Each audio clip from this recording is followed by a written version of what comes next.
माझे पूज्य ज्ञान बसलेल्या बालमित्रांनो, यात मला महात्मा गांधींची जगाबद्दल काही दोन शब्द सांगायचे ते तुम्ही शांततेने ऐकावे असे वाटते. माझे छोटे भाषणाला सुरुवात करते.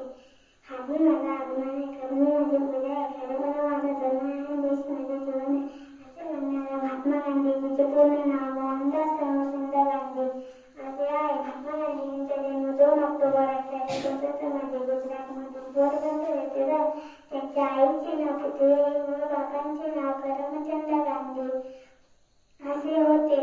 त्यांचा विवाह वयाच्या 13व्या वर्षी कस्तुरबा यांच्याशी झाला. त्यांचा जन्मदिवस जगभरात आंतरराष्ट्रीय अहिंसा दिवस म्हणून साजरा जातो. जाता जाता मी एवढेच म्हणणे, गांधीजी महात्मा गांधी या जगात झाले अमर देशाच्या अस्तित्वासाठी स्वातंत्र्य संग्राम.